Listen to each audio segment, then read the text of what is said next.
Morning, everyone. Welcome to Compliance Over Coffee.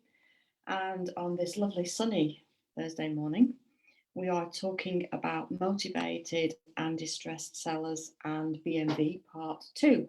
If you remember, on Tuesday, I covered part 1 about motivated and distressed sellers.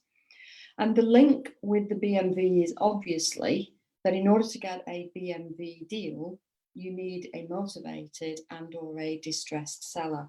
And we discussed on Tuesday that in my opinion, it's a very, very fine line between motivated and distressed. And the thing about working with a distressed seller is that probably 99 times out of 100, the reason that they are distressed is because of financial issues and serious financial issues. And I want people to sit down and think about the efficacy and the professionalism of working with when you don't understand and you don't know how to really help, other than package up a deal at 30, 40, 50% BMV and sell.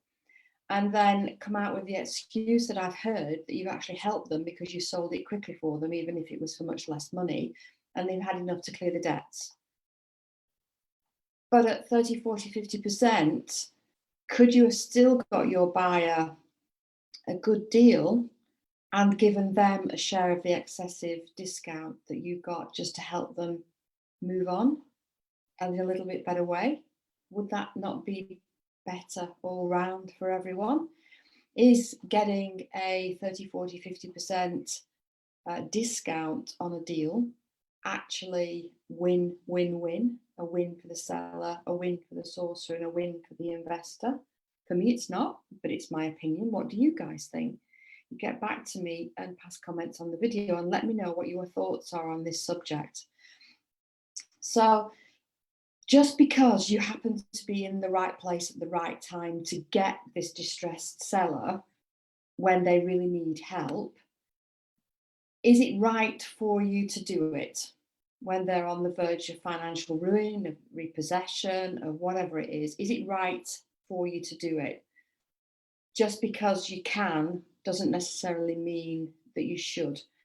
And I think that sometimes sourcing agents royally fleece and just run rampage over sellers that feel that they don't have any choice but to do it because of the situation that they're in, instead of you helping them and signposting them to places where that isn't necessarily the case. I'm not saying that it's always the case. I'm not saying that all BMVs are like this. I don't believe for 1 minute that they are. We've had discounts for our clients. And I did once work with an incredibly distressed seller. And I can tell you that it was incredibly stressful. So should you really be working with them at a level where you're getting a huge discount, your buyer is hugely impressed with you, you get double your sourcing fee or whatever it is, just because you get a 30, 40, 50% discount on the property and put money in their pockets, instead of sharing that discount with the seller or helping them in other ways? And to think about it in this way is that a motivated seller could be motivated in a positive way. They could be motivated by the fact that they already have one child, they have a 2-bedroom terrace house, their wife is pregnant with a second and they need a third bedroom. That is motivation to move, but it isn't financial distress, and they don't necessarily have to take, a 25, 30, 40, 50% discount on the property. Motivated sellers probably wouldn't do that. A distressed seller might consider it. So for me, there is a boundary between motivated and distressed, but the boundaries can get blurred depending on how long the motivation goes on for, and then how much the motivation increases and at what point does it become distress. And I think that's just for you guys to decide for yourself. But apart from all of this, what I wanted to talk to you about is that there are hidden dangers potentially for sourcing agents who run deals at that level of BMV.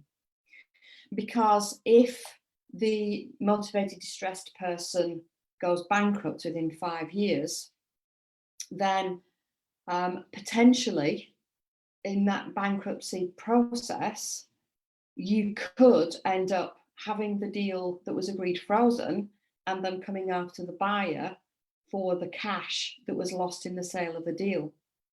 Because if it was sold significantly below market value and they file for bankruptcy, then the person known as the insolvency practitioner can look at all the assets that have been sold over a period of time that have been disposed of, and they can come calling for the difference in what was perceived to be the market value and what was actually purchased for.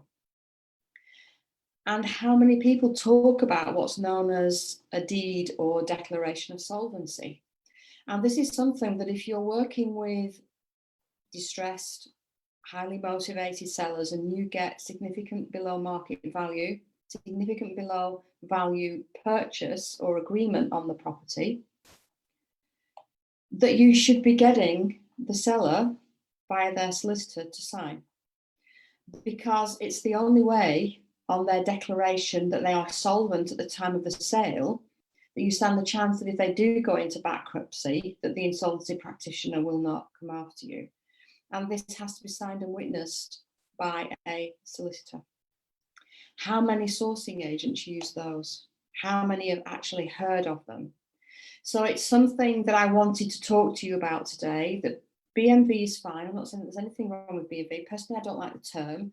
We get discounts on property purchases for our buyers, but we've probably never done more than about 10 or 15% on asking price, because we don't work with buyers who insist on that level of BMV. We work with buyers who want to add value in a different way. That's just how we work. I'm not saying it's wrong to get BMV. I just want to make you aware that at the other end of the BMV, there is a potential for a lot of distress. And imagine yourself in their position if you're about to go bankrupt, or you're about to lose your home because it's going to be repossessed, or you've got serious financial issues. And I think in the next 12 to 18 months, a lot of these could come to the fore because of what we've just gone through. So I wanted to make people aware of it, and I hope it's helped you to have an understanding about motivated and distressed sellers, BMV deals, and the fact that you really need to have an understanding of what is known as a deed or declaration of solvency, and the fact that it has to be witnessed and notaried by a solicitor. And really, if you're working on deals that give you a large discount, then that should be at the forefront of your thoughts of having the seller sign that. But not just to cover your own back to get a 40% discount, to actually sit and think about, is there another way that you can structure the deal where you can actually help them more than you would be doing by taking the heavy discount, but still give value and good service to your buyer. So that's it for part 2 this morning. I hope it's helped. I hope it's been useful. If you've got any thoughts on BMV, distressed, motivated sellers, or indeed about declarations of solvency, pop your questions into the box underneath. I will be back again next week, as always, with Compliance Over Coffee. Until then, I hope everyone has a fantastic weekend. I hope it's bright and sunny where you are. Have some fun, and I'll see you next week as usual. Bye for now.